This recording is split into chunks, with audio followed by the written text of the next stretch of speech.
Hello and welcome to today's class. Today we're going to discuss about innovative business models.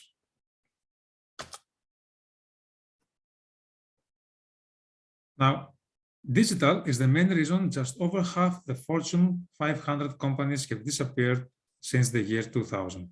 Yet, digital disruption has only just begun. What we can see here is that digital, first of all, digital is here to stay. And digital has transformed business in so many ways that made many of them who weren't prepared or weren't able to adapt, didn't make it. So they disappeared over the years. Of course, digital disruption has only just begun. As we said, we're into Industry 4, Industrial Revolution 4, and we're entering with high speed into Industrial Revolution 5, via which we're going to have the involvement of robots and artificial intelligence in our daily workplaces. Things are changing rapidly. And this is the most important thing that we need to have in mind, that business, in order to sustain their development, they need to adapt in an ever-changing environment. This is something which has to do a lot with how, for example, agile business might be or want to be or are able to be. And this is, I'm saying able to be because, for example, small businesses are not able to afford all these technological improvements. And this is why they need to focus on other things, which are not part of today's lecture, but we're going to discuss them in another lecture.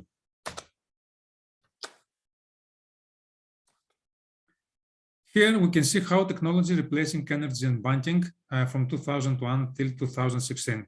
What we can see here is that we have, in 2001, we had, for example, energy like Exxon or Citi and banking companies like Citibank that are not in the first 1-2 positions. But what we can see here, they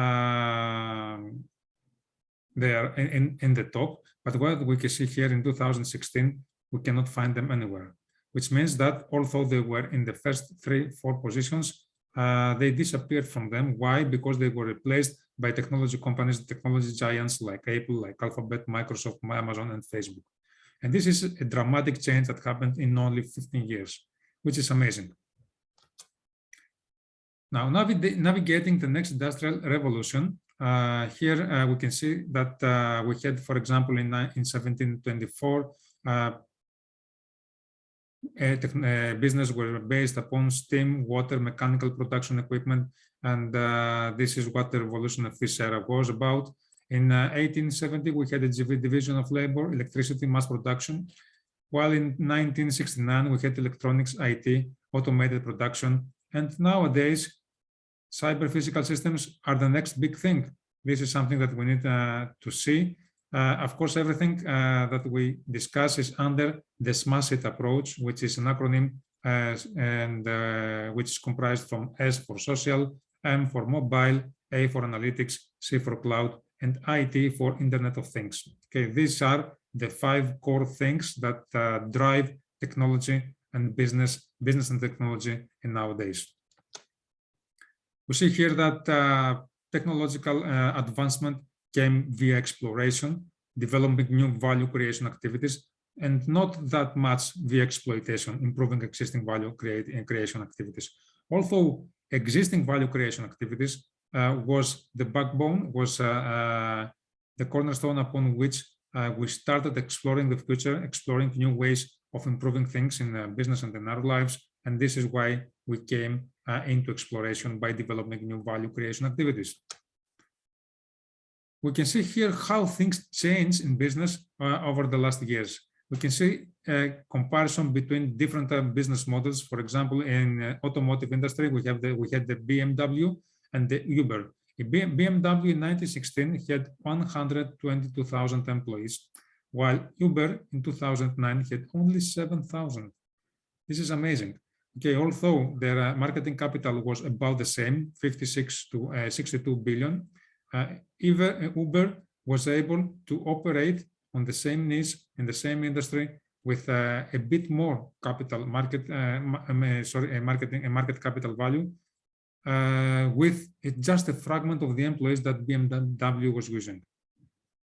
Another example is the comparison between Marriott and Airbnb. Marriott in 1927 had 200,000 employees, while Airbnb in 2008 had only 5,000 and has only 11 billion less market capital value than Marriott. Okay, the same goes with Walt Disney and Facebook, Walmart and Alibaba. We can see that businesses nowadays in the technological era are using much less employees in order to achieve similar market capital value goals.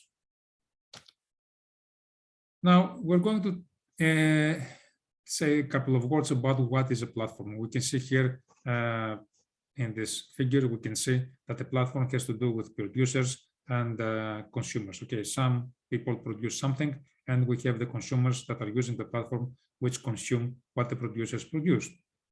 But what is a platform? Platform is a nexus of rules and architecture. It's open, it's allowing regulated participation, and actively promotes positive interactions among different partners in a multi-sided market. Scales much faster than a pipeline business because it does not necessarily bear the cost of external production. Why it scales, it's going to be our discussion in the next slides about the network effects. IT helps to break its interaction into two sides. So we can see that in platforms, we have the attraction and the feedback and how it happens between the producers and the consumers. We have the phone callers and the phone callees. We have the Uber drivers and the Uber riders. We have the eBay sellers, the eBay buyers. Okay, we see this approach as we discussed here in this figure. We have the platform. It is being used by producers and consumers. The producers are for example, the eBay sellers, and the consumers are the eBay buyers, and so on with all these other examples here. Now, the power of the digital platform. The world's largest taxi firm owns no cars. The world's most popular media company creates no content. The world's most valuable retailer carries no stock. The world's largest accommodation provider owns no property. We saw in a previous slide that technological companies that are using the high technology of today, they use much less employees in order to achieve similar goals in terms, for example, of their market capital value, comparing to the companies that were operating in the old-fashioned way till now. Here we can see another big thing that happens with the digital platforms. These companies that are leveraging the advantages of digital platforms are technological giants who not only use less employees in order to achieve their goals, but also they own no cars, they own no content, they carry no stock, and they own no property. Although they are companies who are taxi firms, who are producing media, who are based their operations upon content like Facebook, or they are very important international retailers, but no stock, and they are world's largest accommodation providers, but they have no hotels. Doing more with less. So this is the approach. Doing more business with less employees, doing more business with less content, with less stock, with less hotels, etc. Launch in June. This is the business model that Uber used, and here we can see some information about Uber, how it operates its business model. The company launched in June 2010. It operates in 551 cities in 70 countries. It owns it has 7,000 employees and owns no taxes, and its valuation is about $62.5 billion. In contrary, we have the Ericsson company. For example, in 1876, we had 114,000 employees, and its valuation was only $19 billion. Okay, we can see here the same pattern, the same business model, with much less employees, creates even more value, and as we said, owns no taxes.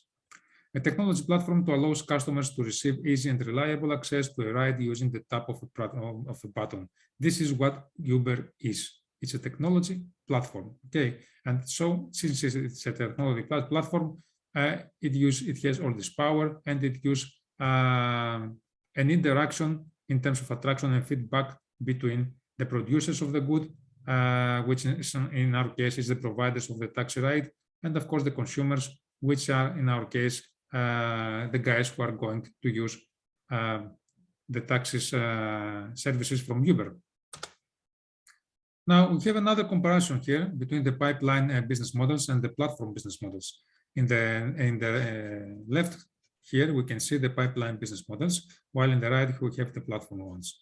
In the pipeline business models, we have the seller of products and or services. Someone sells something. We have the smash it approach that we discussed to make linear process efficient. We have supply side economies of scales. We're going to discuss about this. Manager of firms with distinct boundaries. First mover advantage, ownership of resources.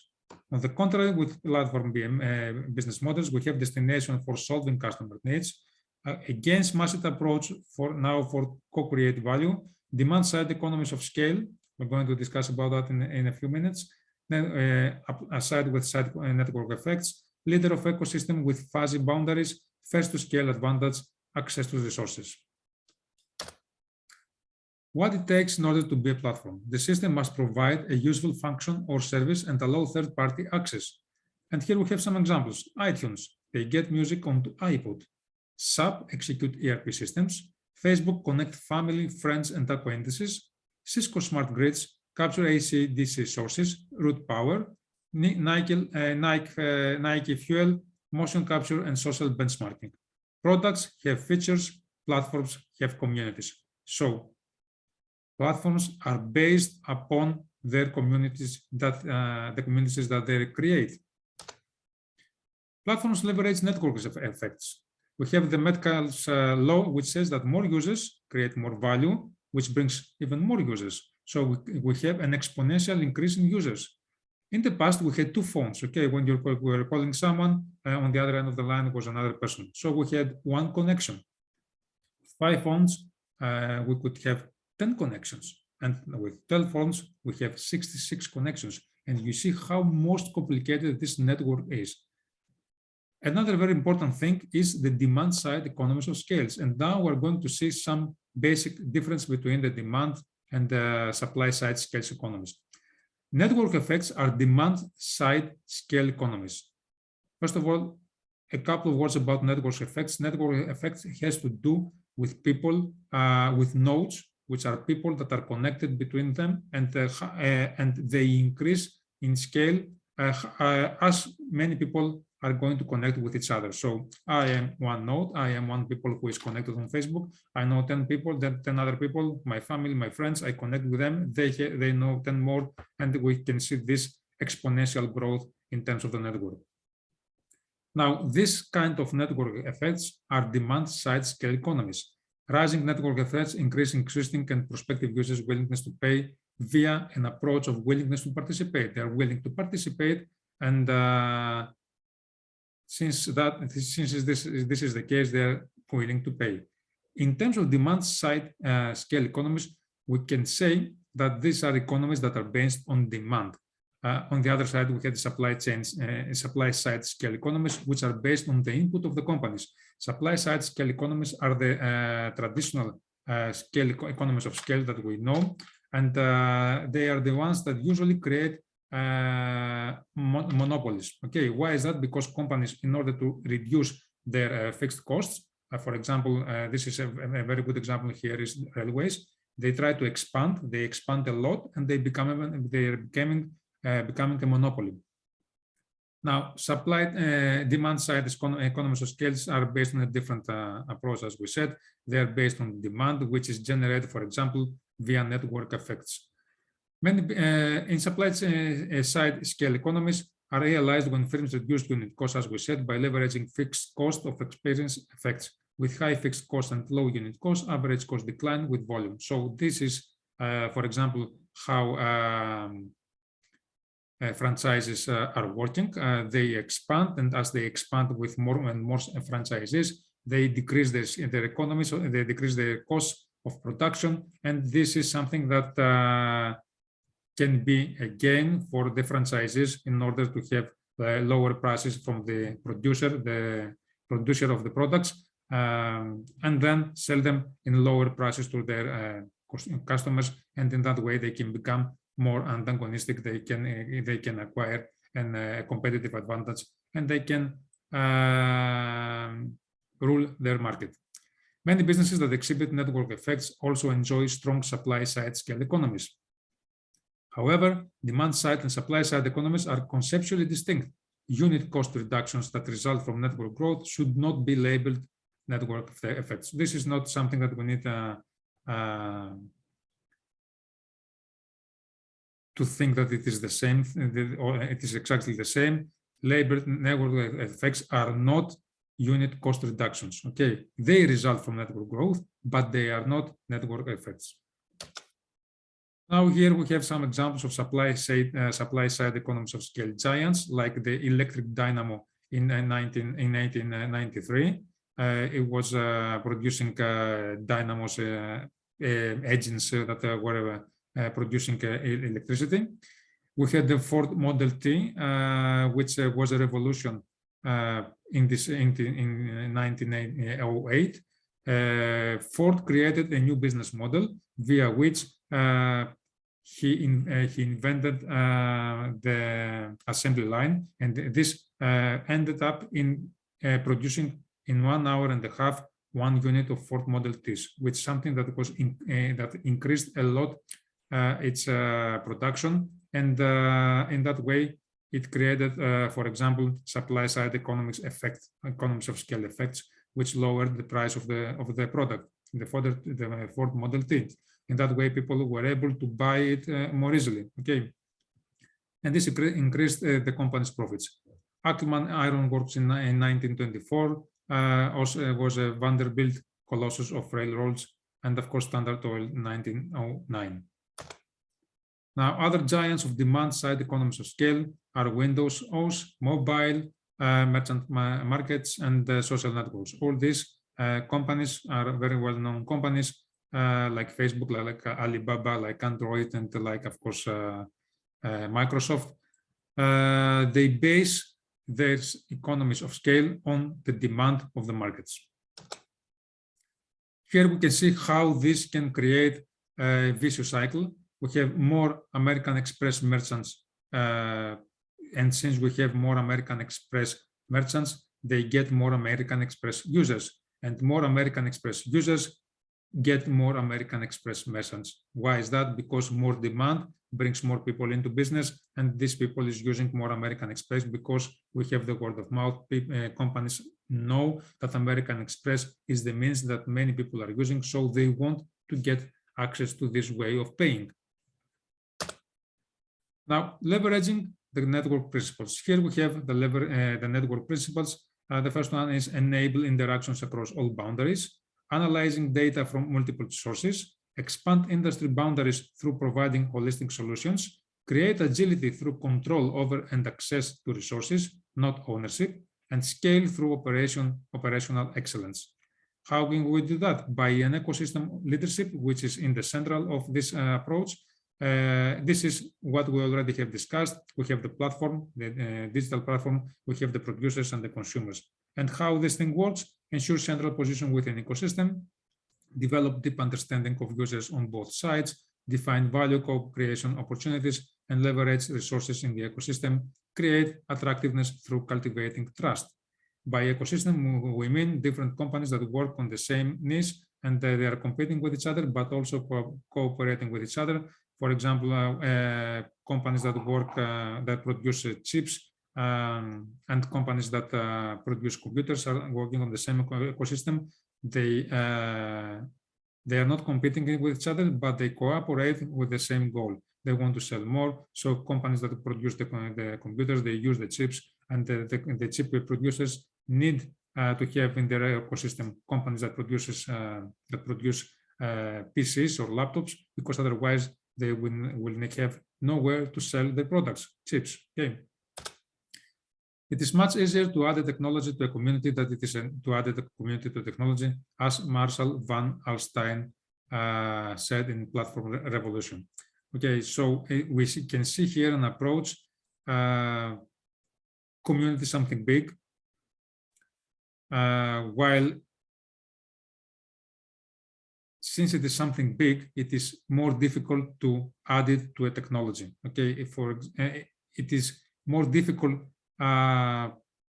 to make, for example, 1 million people to start using a specific technology than to start this technology to entering into the lives of 1 million people, because in that way we can gradually convince them or make them understand how useful this new technology might be, and in that way it is more easier for them to adapt to this new technology.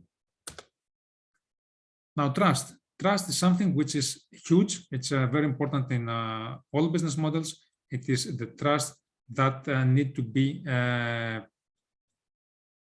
to exist between the consumers and the producers, the sellers. Okay, without trust, we have no business. Why is that? Because trust is the power behind customer retention, and of course, our huge brand name, our very good brand name, which will spread the word about our company and will bring more consumers, more customers to us. It has to do with trust. So trust in digital environments also is very crucial and has to do with 3 main points. The first one is third parties attached platforms and has to do with fraud, operational, health, and safety.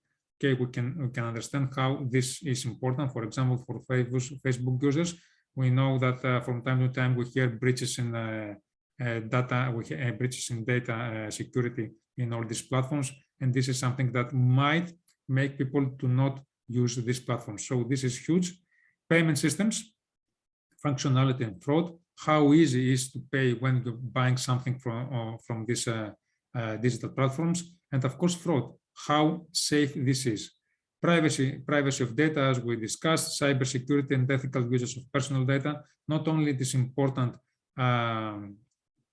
to make the users of the platforms to feel free to use them and to feel safe, that the privacy of their data is okay, but also we have problems with ethical usage of personal data. How ethical, how people that have access to the personal data of the participants in these digital platforms are using it in an ethical way.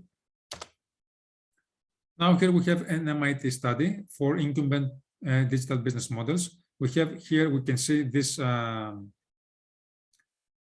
this figure. We have 2 axes. In this axis, we have the knowledge of your end consumer, which is partial knowledge in this first segment and complete knowledge in the second segment, while in this axis we have the business design, the value chain in this segment, and the ecosystem in this segment. So we have here omni-channel business life events, for example, ING or Schindler. Here we have a complete knowledge of the end user, while we are into the value chain.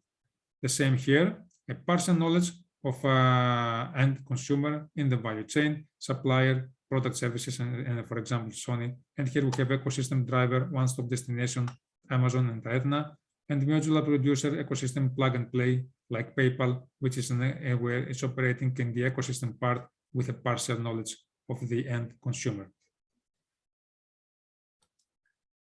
On the same model here, we can see that omnichannel business has to do with own customer relationship, multi-product, multi-channel live events. Multi-channel means that businesses can attract customers and sell to them via different channels, brick and mortar, via selling via laptops, via selling via mobile phones, via the digital platforms, etc. Integrated value chain. And here about supplier, we have sell through another low-cost producer, incremental innovation. With ecosystem driver, we have branded platform, great customer experience, third-party plug and plays, and matchmaker. With modular producer, niche plug and play, adapt ecosystems, and continuous innovation.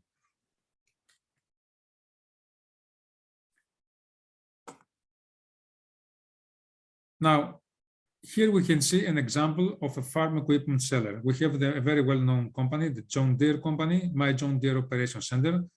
And to enable efficient growth of the global food supply is the mission of the company. So we have here the My Machine Connect, machine and fleet monitoring. So it monitors the fleet and the machine of the company. My Job Connect, operator and job management. And My Field Connect, plan, analyze, and interpret. So we have this digital approach of the company via which it tries to analyze, interpret, operate, and monitor everything that takes place inside the company.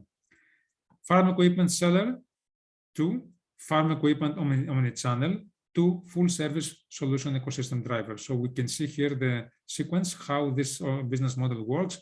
Analytics of global data from machinery, irrigation systems, soil and nutrient sources, weather info, crop prices, etc. Platform access for suppliers, consultants, food processors, food retailers, etc. APIs enabling customization through third-party development. Incumbents are sitting on a digital global mine. Why is that? Why is incumbents are sitting on a digital global mine? Because they have access to data, to relationships, to talent, to brand, to balance sheet, to cash flow, and intellectual property. All these things are extremely important for the digital business. So this is why it is very important to be an incumbent of digital business, especially nowadays with this new technology rise via Industry 4. Moving on to the right. So if you remember this MIT model that we discussed, we had here the supplier, the omnichannel, the ecosystem driver, and the modular producer, value chain and ecosystem. So we get from here to this part of the axis. So knowledge about customers' goals and life events, because we said that knowledge of the end customer rises from here to here, while the business design rises from here to here. Amplify customer voice inside the company. Evidence-based decision-making. Integrated multi-product, multi-channel customer experience. Be first choice in your space. Skilled partnerships and acquisitions. Service-enabled core business transactions with exposed APIs. APIs in computer programming and application programming interface is a set of subroutine definitions, protocols, and tools for building application software. In simple words, it's just a few lines of code which help us integrate an application software into, for example, a site or a platform or something. So we can see that we have a shift from here to here by encompassing all these features. Now, why 84% of companies fail at digital transformation? They address symptoms, not root causes. No sense of urgency for digital, decaying supplier business model, siloed organizational structure, missing core capabilities. In a few words, they are not ready to do it. They are not agile enough. They do not have all this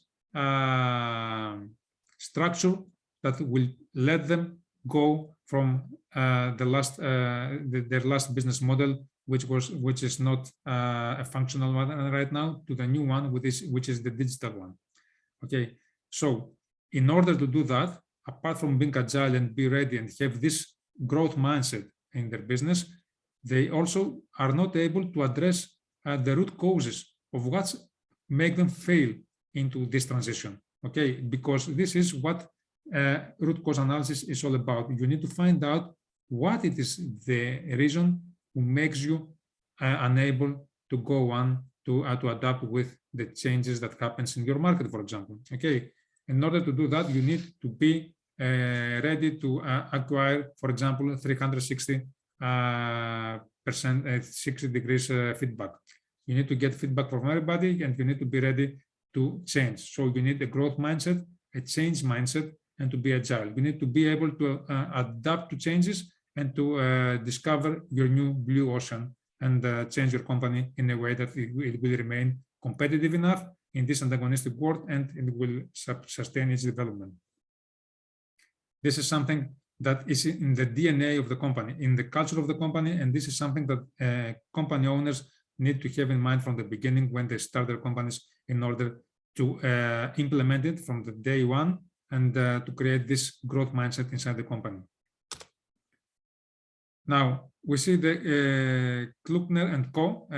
Westerman. This is a company which giving us here its mission and vision. We can see vision, leadership, governance, IT relationships, how are described from the company side. Complete solutions from a single source. We digitalize the steel industry. We invest in disruptive B2B business models. Okay, the steel ecosystem, the internal innovation unit, and the external innovation unit. So the company is based on its ecosystem, its innovation internal and external, and in a growth mindset that the company has, and which is driving its existence and its sustainability.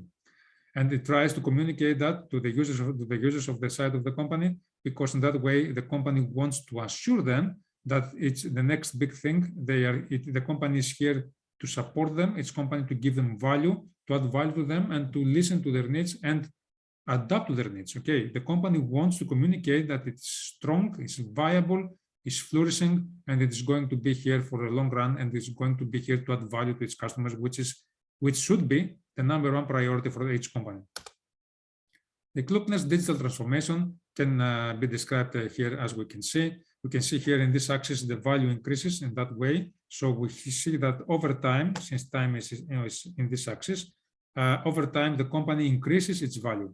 Okay, from digital tools, contract portals, online shops, order transparency tools, and others, to service platform, Klookner Connect as central access point for customers to make use of various digital tools and services, to industry platform open for selected third-party sellers, distributors in 2017, fully open marketplace with price comparison on complementary products. We can see how the involvement in the company took place over the years and how the company became more digitalized and more contemporary. Launch of quick wins, to integration of most promising tools and upscaling, to enabling of further opportunities via the digitalization of the company. Okay. So now we can have here another comparison between the pipeline business models and the platform business models. We can see that the pipeline business model has to do with seller of products and or services, the smashed approach to make linear process efficient, supply side economies of scale, manager of firm with distinct boundaries, first mover advantages, ownership of resources, while in the platform business models, which is the one that we saw here, how it happens in platforms, digital platforms, destination for solving customer needs, massive approach to co-create value, demand-side economies of scale, network effects, leader of ecosystems with fuzzy boundaries, first-to-scale advantage, access to resources, as we discussed already. But here it is a very good opportunity to remind us how these things work in these different business model approaches and how things change from the traditional to the digitalization of our business models in this industry for era that we're living right now. Here we have the forces of change. Which are the forces that are driving this change from the traditional approach of business models to the digitalization of them? We have the age of networks. Networks connect physical, digital, and social. We have the age of data, searching data and tools that can manage and analyze the data. And we have the age of platforms, new business models that leverage networks and intelligence. All these forces are, in a way, pushing firms to go from the previous era to the next one. They need to take a step of a leap of faith. Why? Because they cannot do any otherwise. These are the driving forces that are driving business nowadays. If you ignore them, you're going to perish. I'm sure you heard the motto, innovate or die, which is describing in just a few words the story of humankind. Humans need to evolve, and as changes take place, they need to adapt to these changes and go on. If you are not going to adapt to these changes, we are going to perish. As simple as that. The same goes with business. Okay, business need to stay competitive. We're living in an era of huge competition, of huge global competition, of large multinationals that are operating on a global scale, and we need to stay competitive enough and sustain our business. How can we do that? By listening to what market dictates, what people need, and what market dictates.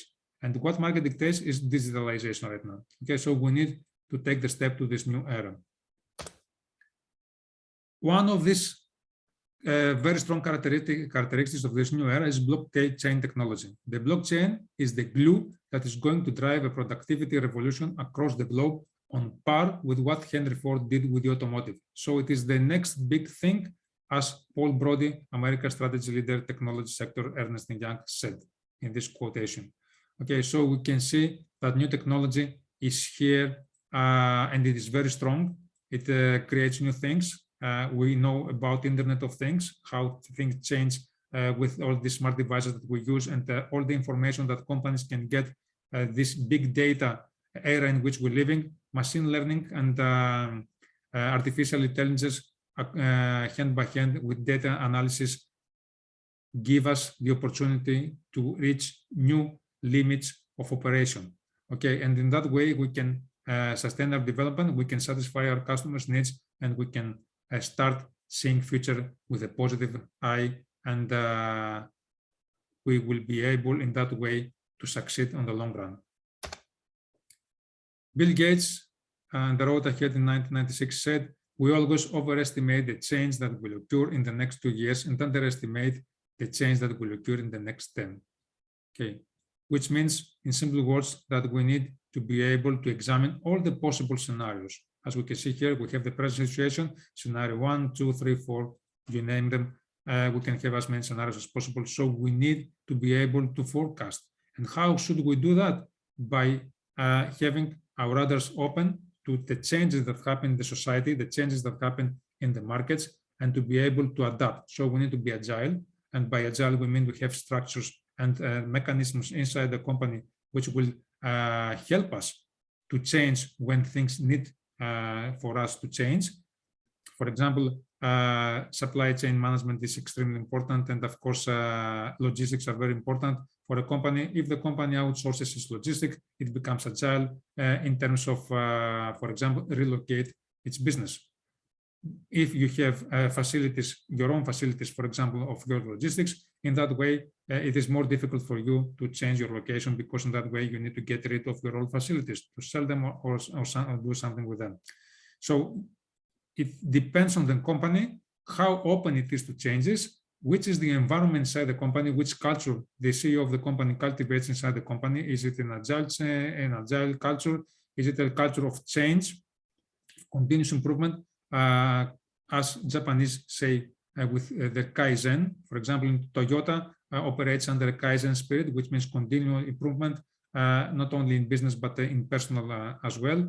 And how ready you are to do all these kind of things, and, for example, adapt with the digital transformation that comes along the way. This is crucial because it has to do with the sustainability of our business, and this is something that will bring us to the next stage, to the next era of Industry 5. As we said, Industry 5 means that we are going to work hand by hand with robots in the workplaces. This is something that will going to change workplaces a lot. It's going to change our point of view and our mentality, and it's going to make people in the epicenter of business. Although it seems a bit of oxymoron, it is not, because now decision-making is going to be the most important thing in business, and is going to be something that robots cannot do.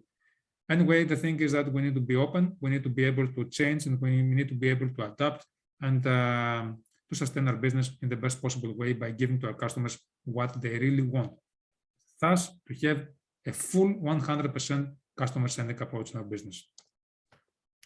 So this was for today. Thank you very much for participating, for listening to the lecture, and see you in the next one. Thank you.